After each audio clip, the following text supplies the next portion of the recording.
اس لیے مخاطب ہوتے ہیں کہ آپ ہی کے ذریعے سے ہم سیاسی کارکن اپنی بات لوگوں تک پہنچا سکتے ہیں۔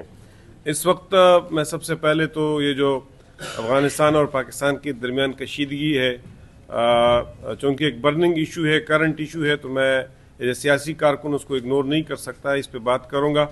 افغانستان اور پاکستان جو ہے وہ برادر اسلامی ممالک ہے اور ایک بارڈر 2500 کلومیٹر بارڈر شیئر کرتے ہیں۔ کلچر اور زبان بھی ایک ہے اور تجارت سے دونوں اطراف کے لوگ مستفید ہوتے ہیں، تو یہ جنگ دونوں اقوام کے لیے، دونوں ملکوں کے لیے نیک شگون نہیں ہے۔ گو کہ پاکستان کے جو سیکیورٹی خدشات ہیں اور گلے ہیں وہ بالکل جینون ہے اور افغانستان کو اس میں تعاون کرنا چاہیے، لیکن میں سمجھتا ہوں کہ جنگ مسائل کا مستقل حل نہیں ہے اور ڈپلومیسی جو ہے وہ پرماننٹ حل ہے۔ ڈپلومیسی کے ذریعے سے، مذاکرات کے ذریعے سے میں سمجھتا ہوں اس قضیے کو حل کرنے کی کوشش کرنی چاہیے۔ ویسے بھی امت مسلمہ جو ہے اس وقت بحرانوں کا شکار ہے اور امت مسلمہ اپنے درمیان جب لڑ پڑتی ہے تو ان کی ہوا اکڑتی ہے اور کمزور ہو جاتے ہیں۔ ایران پہ اسرائیل نے حملہ کیا ہے، امریکہ نے حملہ کیا ہے، یلغار کیا ہے اور بلا جواز ہے آیت اللہ خامنئی کو شہید کر دیا ہے۔ اس پوری صورتحال کے اندر ہم ایران کے ساتھ ہے، ایران کے لوگوں کے ساتھ ہے، مظلوموں کے ساتھ ہے۔ ایران امریکہ کے تکبر کے خلاف ڈٹ کھڑا ہوا ہے، اس کی غرور اور فرعونیت کے خلاف ڈٹ کھڑا ہوا ہے اور میں سمجھتا ہوں تمام حریت پسند لوگوں کو ایران کی حمایت کرنی چاہیے، ایران کے لیے آواز اٹھانی چاہیے۔ ہم وہاں جا کے لڑ تو نہیں سکتے ہیں، لیکن ہم یہاں بیٹھ کے ان کے لیے آواز اٹھا سکتے ہیں اور ان کے حق میں کلمات خیر کہہ سکتے ہیں۔ میں رمضان پیکج کے حوالے سے یہ کہنا چاہوں گا کہ اس وقت خیبر پختونخوا حکومت نے کوئی 12 ارب 80 کروڑ روپے کا رمضان پیکج اناؤنس کیا ہوا ہے اور اس پیکج کے ذریعے سے خیبر پختونخوا حکومت 1 ملین سے زیادہ لوگوں کے اندر پیسے تقسیم کریں گی۔ 5000 لوگوں کے درمیان کوٹا دیا گیا ہے، ایک ایم پی اے اور ایم این اے کے سابق کینڈیڈیٹ، سینیٹرز وغیرہ کو، حتیٰ کہ ان کی یوتھ ونگ اور وومن ونگ کو بھی یہ کوٹا دیا گیا ہے اور اس طرح لگتا ہے کہ یہ پیسے جو ہے یہ پی ٹی آئی کے لوگوں کے ذاتی پیسے ہیں، یہ ان کے باپ دادا کی جاگیر ہے، یہ عوام کی ٹیکس پیئرز کے پیسے نہیں ہے اور اس کی بندر بانٹ ہو رہی ہیں۔ یہ ہماری اور آپ کی ذمہ داری بنتی ہے، الیکٹرانک اور پرنٹ میڈیا کے، جماعت اسلامی اور ہماری سیاسی کارکنان کی ذمہ داری بنتی ہے کہ اس حوالے سے ہم اس پہ بات کریں، لوگوں تک یہ بات پہنچائے، اس پہ احتجاج کریں۔ جماعت اسلامی کے پی نارتھ نے اپنے کارکنان سے کہا ہوا ہے کہ اپنے اپنے ضلعوں کے اندر، اپنے اپنے مقامات کے اندر ڈیٹا کلیکٹ کریں، اس پہ نظر رکھیں۔ ہمارا کام یہ ہے کہ ہم اس بات کی مانیٹرنگ کریں، اس کی نگرانی کریں کہ غیر مستحق لوگوں تک کے پیسے نہ پہنچے۔ اور پی ٹی آئی کے کارکنان ہمارے بھائی ہیں، ان کے درمیان، ان کے غریب کارکنان کے درمیان پیسے تقسیم ہو، اس پہ بھی ہمیں کوئی ایشو نہیں ہے، لیکن اس قسم کے بندر بانڈ کے اندر یہ پیسے جو ہے اس کی خرد برد ہو جاتی ہے۔ پچھلے سال بھی 10 ارب روپے کا خرد برد ہوا تھا اور اس مرتبہ 12 ارب 80 کروڑ روپے کا خرد برد ہونے والا ہے۔ اس لیے ہم لوگوں کو اس پہ آگاہ کرنا چاہتے ہیں، لوگوں کو ایجوکیٹ کرنا چاہتے ہیں اور میں عوام الناس سے اپیل کرتا ہوں کہ وہ اپنے حق کے لیے اٹھ کھڑے ہو۔ یہ پیسے پی ٹی آئی کی اپنی ذاتی جاگیر نہیں ہے، یہ پیسے پی ٹی آئی کے اپنے پیسے نہیں ہے اور میں ایک سیاسی کارکن کے طور پہ یہ حق رکھتا ہوں، ایک پولیٹیکل پارٹی کے ایک ریجنل ہیڈ کے طور پہ اپنا حق رکھتا ہوں کہ میں اس پہ آواز اٹھاؤں، اس پہ بات کروں، لوگوں کو ایجوکیٹ کرو، لوگوں کو بتاؤ کہ وہ اپنے حق کے لیے اٹھ کھڑے ہوں اور ان پیسوں کے بندر بانڈ کو رکوائیں۔ عوام کے اندر آگاہی ہوگی، لوگ اٹھ کھڑے ہوں گے اور لوگ گلی محلوں کے اندر آرگنائز ہوں گے، تو اس کے نتیجے میں اس کی بندر بانٹ اپنے کارکنان کے درمیان اور غیر مستحق لوگوں کے درمیان نہیں ہو سکے گی۔ میں اس سے آگے یہ بات کہنا چاہتا ہوں کہ یہ سوشل پروٹیکشن ایک فلاحی ریاست کی ذمہ داری ہے، لیکن ہماری بدقسمت یہ ہے کہ پاکستان کے اندر جس طرح سوشل پروٹیکشن کے پیسے بڑھتے ہیں، غربت اسی لحاظ سے آگے بڑھتی ہے۔ آپ کو پتہ ہے پاکستان کے اندر 700 ارب روپے بے نظیر انکم سپورٹ پروگرام کے تحت ڈسٹریبیوٹ ہوتے ہیں اور اگر آپ زکوٰۃ اور بیت المال اور اس قسم کی صوبائی حکومتوں کے سوشل پروٹیکشن کو ملائیں گے تو یہ 1000 ارب روپے سے زیادہ بنتے ہیں، لیکن پاکستان کے اندر جو فیڈرل گورنمنٹ کا ہائر ایجوکیشن کمیشن کا بجٹ ہے وہ 54 ارب روپے ہے۔ تو یہ سچی بات یہ ہے کہ جب آپ لوگوں کو تعلیم نہیں دیتے ہیں، اسکل نہیں دیتے ہیں، ہنر نہیں دیتے ہیں اور غلط طریقوں سے پیسے تقسیم کرتے ہیں تو ملک کے اندر پھر غربت بڑھتی ہے۔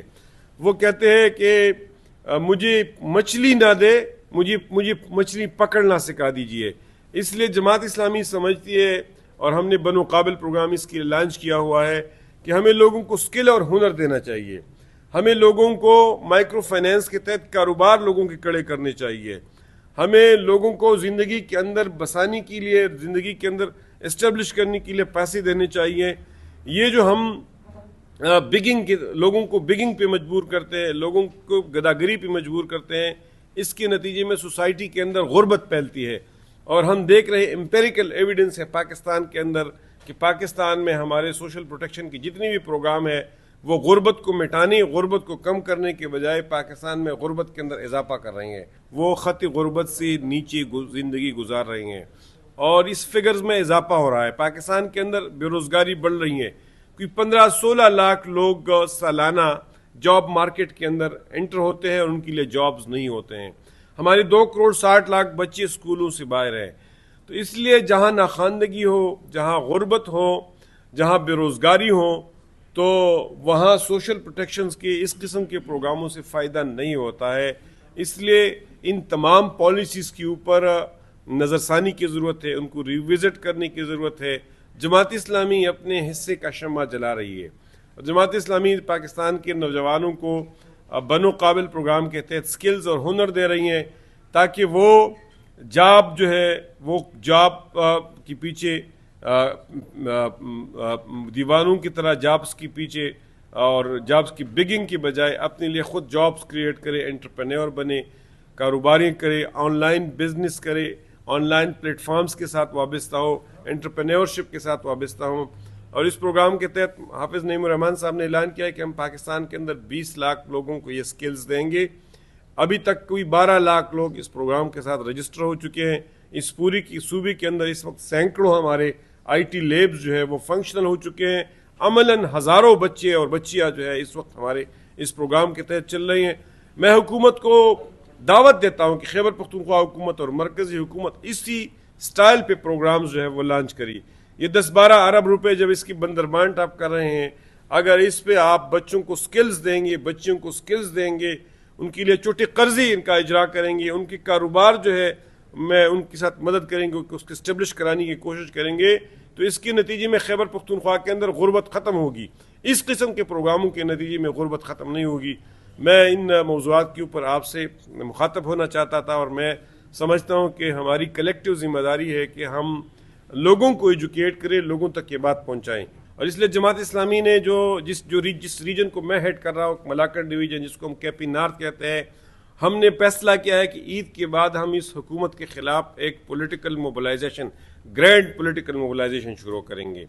ہم ضلعی دفاتر پہ، ضلعی ہیڈ کوارٹرز پہ بڑے جلسے کریں گے، ہم ولیج کونسلز پہ لوگوں کو ایجوکیٹ کریں گے، ہم تحصیل ہیڈ کوارٹرز پہ بڑے جلسے کریں گے، اور ہم اس حکومت کو ایکسپوز کرنے کی، ان کے خلاف وائٹ پیپرز شائع کریں گے، اور ہم اپنے عوام کو اپنے ساتھ ملائیں گے۔ ہم اس پہ دھرنے بھی کریں گے، اس پہ صحافیوں کو بھی اپنے ساتھ اعتماد میں لیں گے۔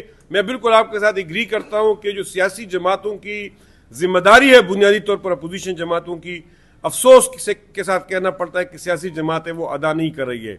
اس وقت یہ حکومت جو ہے وہ تکلی کرپٹ ہے، یہ بہت زیادہ ڈیپلی کرپٹ حکومت ہے، اور یہ انکمپیٹنٹ گورنمنٹ ہے۔ اس گورنمنٹ نے اس صوبے کے اندر کرپشن کا بازار گرم کر رکھا ہے، اور اس صوبے کی اکانومی کو بھی تباہ کر دیا ہے۔ آپ نے درست فرمایا کہ اس صوبے کے اندر قرض جو ہے وہ بالکل ایکسٹریم پہ پہنچ چکا ہے، اور صوبہ جو ہے وہ دیوالیہ ہوتا جا رہا ہے۔ اس لیے میں ایک سیاسی کارکن ہونے کے ناطے اپنے حصے کا شمع جلاؤں گا اور اس کے خلاف آواز بلند کرتا رہا۔ ہمارے ان سلو عدالتوں سے کوئی توقع نہیں ہے کہ میں ان کے اندر کیس لے جاؤں گا۔ میں عوام کی عدالت میں جانا چاہتا ہوں، عوام کو ایجوکیٹ کرنا چاہتا ہوں، عوام کو اپنے حق کے لیے اٹھانا چاہتا ہوں، ان کو بتانا چاہتا ہوں کہ آپ اپنے گلی محلوں کے اندر دیکھیں، اور میں ڈسٹرکٹ ایڈمنسٹریشن کو بتانا چاہتا ہوں کہ آپ لسٹیں اویزان کریں گے، ہم آپ کی لسٹیں نکالیں گے اور لوگوں کو دکھائیں گے۔ اس لیے لوگ اپنے حق کے لیے اٹھ کھڑے ہوں۔ ان عدالتوں سے ہمیں کوئی توقع نہیں ہے۔ ان عدالتوں کے پیچھے تو شہاب صاحب آپ نے دیکھ لیا، پچھلے 4 سال سے لوکل گورنمنٹ کے نمائندے رول گئے، ان کو ایک بھی پیسہ نہیں ملا اور یہ اپنے عدالتوں کے فیصلوں کو بھی امپلیمنٹ نہیں کر سکے. تو مجھے ان سے کوئی توقع نہیں ہے انصاف کی. یہ کوئی ایک ایسا عمل ہے کہ جس کو تو میں ڈسکریج نہیں کروں گا. لیکن مجھے جس چیز پہ اعتراض ہے وہ یہ ہے کہ یہ اپنے پارٹی کارکنان کے اندر انہوں نے جو طریقہ کار وضع کیا ہے وہ اس طریقہ کار پہ مجھے اعتراض ہے. اور میں نے اپنے کارکنان کو اپنے جو لوکل تنظیمیں ہیں میں نے ان کو الرٹ کیا ہوا ہے اپنے ریجن کے اندر کہ وہ اس پہ نظر رکھے, چیک رکھے. اس سال پچھلے سال کی طرح ہم اس کو اس طرح اپنے کارکنان اور منظور نظر لوگوں کے درمیان تقسیم نہیں ہونے دیں گے, اور ہم اس پہ چیک رکھیں گے, اس پہ آواز بھی اٹھائیں گے, اور اس کو پھر اینٹی گرافٹ اور اینٹی کرپشن باڈیز کے اندر اس پہ کمپلینٹس بھی کریں گے.